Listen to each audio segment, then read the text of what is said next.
मेरे पास तो वो अल्फाज नहीं हैं कि मैं आपको किस तरह से मुखातिब करूं कि सब सख्तियां और मुश्किलात तो आप लोगों ने देखी। मैं तो गया था तो तहरीक लब्बैक पाकिस्तान थी, मैं आया हूं तहरीक लब्बैक पाकिस्तान है। इस दौरान जो भी जुल्म और सितम किया गया उसको तो आपने झेला है, उसको तो आपने बर्दाश्त किया है। वो खून देकर हो, वो जान देकर हो, वो माल देकर हो, वो औलाद देकर हो, वो घर देकर हो, वो ख़ानदान देकर हो, ये सारी कुर्बानियाँ तो आपने दी हैं। मेरे पास कोई ऐसे अल्फाज नहीं कि मैं कहूँ मुअज़्ज़ज़ सामीन आप इन सारे अल्फाज से बहुत ऊपर निकल चुके हैं। मेरे पास आपके कहने के लिए सिर्फ यही है कि आपने अपनी नज़र मंजिल की जानिब रख ली है। हमारी मंजिल क्या है वो बाबा जी हमें बता कर गए हैं और इतने तरीके से बता कर गए हैं कि ये सारे मिलकर भी आ गए, आपको उस रास्ते से नहीं हटा सके, मंजिल से कौन दूर कर सकता है।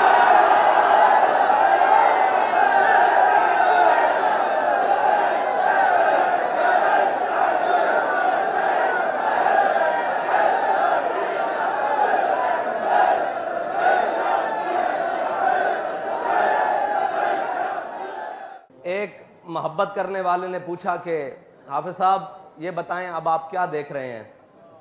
मैंने कहा यार मुझे ज़्यादा तो कुछ नज़र नहीं आता, ना मैं देख सकता हूँ, लेकिन मैं इतना ज़रूर देख रहा हूँ, एक तरफ सारी दुनिया है, एक तरफ तुम और तुम्हारा खुदा है,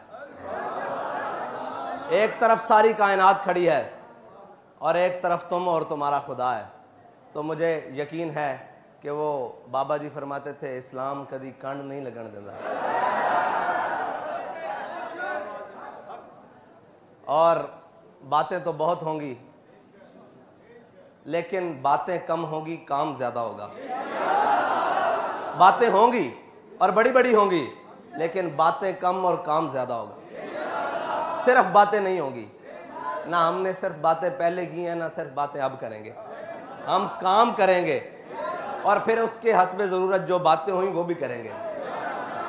क्योंकि अल्लामा इकबाल फरमाते हैं जब इश्क सिखाता है आदाब खुद आगाही, जब इश्क सिखाता है आदाब खुद आगाही, खुलते हैं गुलामों पे असरार शहनशाही।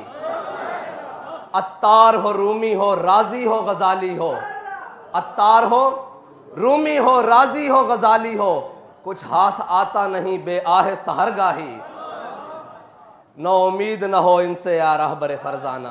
लोग कहते हैं जी फिर क्या होगा, मैंने कहा नो उम्मीद न हो इनसे रहबर फरजाना। मैंने अल्लामा इकबाल से पूछा, 9 वाले दिन भी पूछा, 12 अप्रैल को भी पूछा, कल भी पूछा, रोज ही पूछता था कि इकबाल क्या।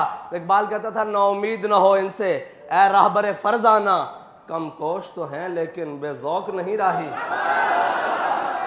कम कोश तो हैं लेकिन बेजौक नहीं राही।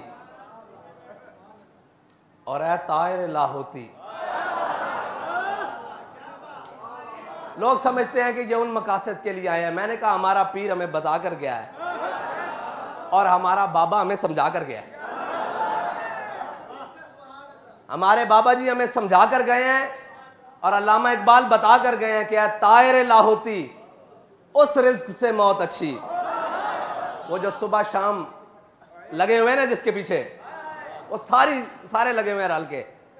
अल्लामा कहता है ए तायर लाहौती, वो शख्स जो शैलिंग चारों तरफ मौजूद थी उसके बारे में जो एक केला झंडा लेकर खड़ा हुआ ना, इकबाल ने उसको कहा है तायर लाहौती, उसको कहा है। जब चारों तरफ से वो घिरा हुआ केला मर्दे कलंदर, मैंने उसकी तस्वीर देखी है, एक झंडा लेकर खड़ा है, उसको कहा इकबाल ने तायर लाहौती, ए तायर लाहौती, उस रिज्क से मौत अच्छी। वो रिज्क जो लोग कहते हैं आप इधर आ जाएं, ये ले लें, वो ले लें, कर लें, उसके बारे में इकबाल कहता है तायर लाहौती, उस रिज्क से मौत अच्छी जिस रिज्क से आती हो परवाज में कोताही। वो परवाज कौन सी परवाज, जो बैठे और जो सजदा दें तो लोग कहें हजरत खालिद बिन वलीद रूमियों के साथ जंग कर रहे, तो रूमियों ने एक जासूस भेजा मुसलमानों के लश्कर में। उन्हें कहा यार ये देख कर आओ ये कौन लोग हैं। आप में भी भेजते हैं ना वो कि देख के आओ केड़े बंदे ने है ये हैं कौन, ये कौन ने। हजरत खालिद बिन वलीद के लश्कर में, मुसलमानों के लश्कर में, उन्होंने एक रूमी जासूस भेजा। हजरत खालिद बिन वलीद की आदत फरमा रहे थे, उन्होंने कहा यार देख कर आओ, ना दिन देखते हैं ना रात देखते हैं। वही खसूसियात हैं, मोमिन वही हैं, बस उनके गुलाम हैं। कोई ज़माना ही बदला है वरना बंदे तो वही हैं। मेरी नज़र में तो उन्हीं के गुलाम है ना, अदाएं भी वही हैं, सारा कुछ वही है, बस ज़माना ही बदला है। उन्होंने कहा जाओ देख कर आओ ज़रा, ये हैं कौन, ये कौन है ना जो दिन देखते हैं ना रात देखते हैं। आपके बारे में भी ये कहते हो कौन ने, मैंने उनको परवाह ही नहीं ज़माने दी। ऐसे ही कहा करते हैं कहने वाले। अगर अमल में इखलास हो ना तो देखने वाला कहता है यार चेक तो करो है कौन यार, ना सुनते ने ना वेखते ने कौन है, बस कहते ने उन्हें जाना, उन्हें जाना। तो उन्होंने कहा देख कर आओ ये कौन है जो ना दिन देखते हैं ना रात देखते हैं, ना मशरिक देखते हैं ना मगरिब देखते हैं, बस चले जा रहे हैं, चले जा रहे हैं मंजिल की जानिब, इस्लाम के झंडे गाड़ते जा रहे हैं। तो वो रूमी जासूस गया, उसने सहाबा के लश्कर में, मुसलमानों के लश्कर में दिन भी गुजारा और रात भी गुजारी। तो वापस जाकर उसने जो अल्फाज कहे थे ना, उसने कहा उम्र हुबानुम बिल्लैल व फुरसानुम बिन नहार। उसने कहा वो रात के राहिब हैं, जब वो रब के हुजूर खड़े होते हैं ऐसे लगता है इनको दुनिया व माफिया की कोई खबर ही नहीं है। उसने कहा जब सुबह मैदान में घोड़े की पुश्त पर बैठते हैं ना तो ऐसे अकड़ के बैठते हैं जैसे घोड़े की पुश्त पर दरख्त निकल आया हो। हम बड़े मिस्कीन हैं, हमारा सर ऐसे रहता है, लेकिन जब हक की बात आ जाए फिर ऐसे नहीं रहता, क्योंकि हमारे बड़ों ने हमें सिखाया ही नहीं। हम तो बाबा जी से सुनते रहे ना कि है मशक़ सुखन जारी और चक्की की मशक्कत भी, हसरत की तबीयत भी। बस ये जो मौलाना ने फरमाया ना एक तुरफा तमाशा है, यही है तहरीक लब्बैक। सबको समझ ही नहीं आती, वो कभी उस जानिब से आते हैं, किसी जिस जानिब से भी आए वो आपको इश्क रसूल में ही मस्त देखते हैं, मोहब्बत रसूल में ही मस्त देखते हैं। और यकीन मोहकम वो बाबा जी हमारा कर गए हैं, यकीन मोहकम अमले पहम, ये अमले पहम जिससे आप तकरीबन गुजर रहे हैं शुरू से, लेकिन ये जो 7 महीने गुजरे हैं ना ये हकीकी अमले पहम है। बाकी भी हकीकी हैं लेकिन ये मुश्किल तरीन अमले पहम है।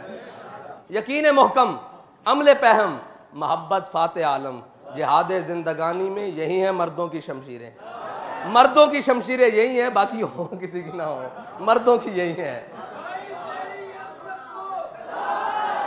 इकबाल कहता है तायर लाहोती उस रिज्क से मौत अच्छी जिस रिज्क से आती हो परवाज में कोताही, दारा और सिकंदर से वो मर्द फकीरोला हो जिसकी फकीरी में बुए असदुल्लाही। और आखिर में इकबाल तहरीक लब्बैक या रसूलुल्लाह के नौजवानों के नाम और उन धड़कने वाले दिलों के नाम भी कह के गया है जो आपके मिशन और आपके नजरिए के साथ धड़कते हैं। इकबाल कहता है आईने जमा मर्दा हद गोई ओ बेबाकी। उन्हें कहा जो मर्जी हालात हो, जो जब मर्जी जबर होवे, कल अदम होवो, भूख होवे, कपड़े ना होन, पैर जुतियां ना होन, गोलियां भी बरस रही होन, शैल भी होन, अपने भी जनाब गैरां दी सफा खड़े होन, गैर जनाब जुल्म ते उतरे आए होन, कहंदा आई ने जवां मर्दा, कहंदा तेरा आइन जड़ा ना वो इंज खलोना ते खलो के आखना की है कि सितमगर धरा। ये नहीं कहना कि सानू घर जान दो, ये नहीं कहना कि जनाब इंज कर लीए उन कर लीए, उन्हें कहना नहीं। आई ने जवां मर्दा हक गोई ओ बेबाकी, अल्लाह के शेरों को, अल्लाह के शेरों को, अल्लाह के शेरों को आती नहीं रूबाही। इंशाअल्लाह अभी उर्स की तकरीबात होंगी, बहुत सारी आपसे बातें होंगी। तो मैंने तो ये कहा कि मैंने जब से कल ज़ख्मियों को मिला हूँ ना तो समझते थे कि बड़ा जज्बा है, बड़ा शर्मिंदा शर्मिंदा जज्बा है अंदर कि कुछ भी नहीं है। उनको देखकर जिसकी आंख नहीं, जिसकी टांग नहीं, जिसके बाजू नहीं, उनको देखकर कि उनका जज्बा आज कितना औजे सुरैया पर चमक रहा है और किस मकाम पर है। मैंने अपने अंदर जो अपना जज्बा महसूस किया या अपनी जो बात महसूस की वो बड़ी शर्मिंदा शर्मिंदा बात की। आप बहुत बड़े लोग हैं इसलिए कि आपको हुजूर के दीन के लिए चुन लिया गया है। आपको हुजूर के दीन के लिए इंतखाब कर लिया गया है आपका, बस आपने अपनी मंजिल की जानिब बढ़ना है। और हमारी मंजिल क्या है? उसके लिए जो कुर्बानी हो, जो कुछ भी हो, हमने जाना मंजिल की तरफ है। और फिर उस मंजिल से आगे जो रास्ता जाता है, वो बाबा जी फरमाते थे हम सूए हशर चलेंगे शाह अबरार के साथ।